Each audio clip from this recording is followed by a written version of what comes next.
Hello, welcome back to my channel.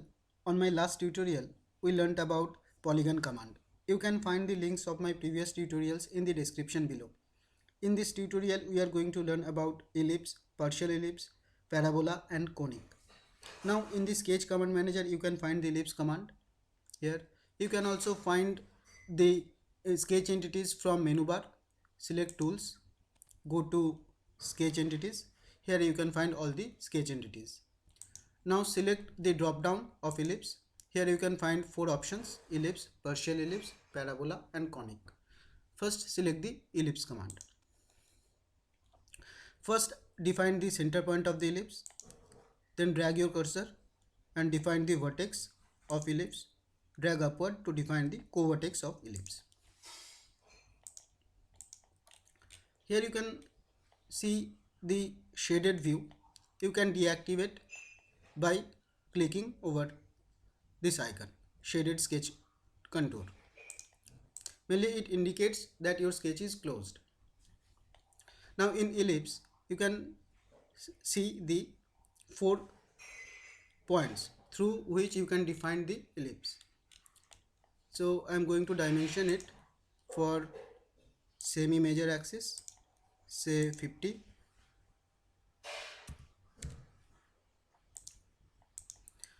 and for semi minor axis, say 25. Still this sketch is underdefined because you can still orient this ellipse. So if you want to lock it in horizontal position, you have to select these 3 points and make it horizontal. For that you have to select these 3 points. For multiple selection you have to press Ctrl, then select these 3 points.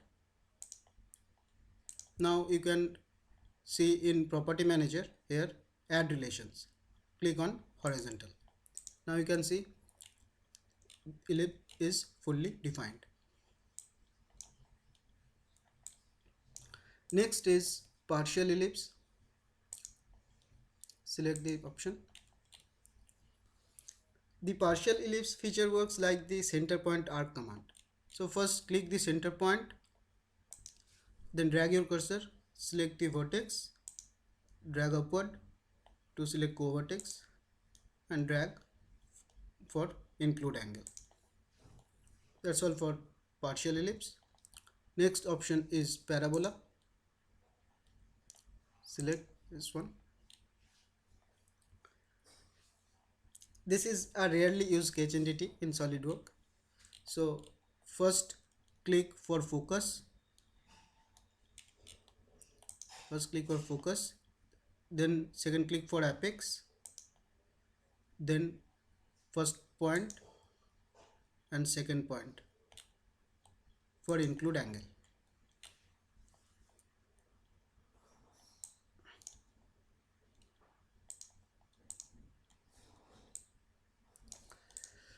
Next option is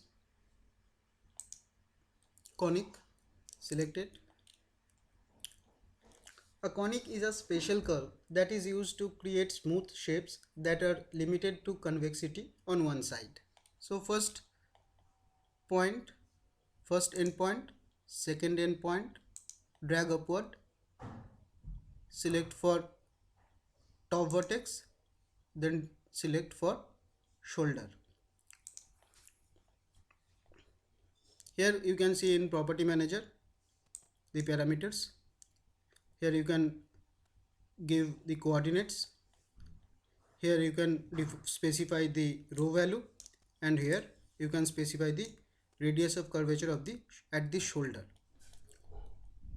So if I make it 45 degree,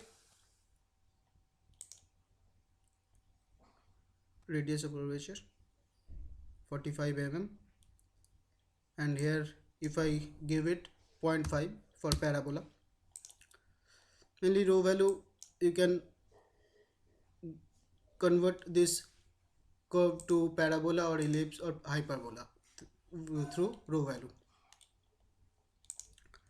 If you want ellipse, then your row value will be between 0 and 0.5. If you want parabola, your row value will be equal to 0.5, and if you want hyperbola, for that your value is in between 0.5 and 1.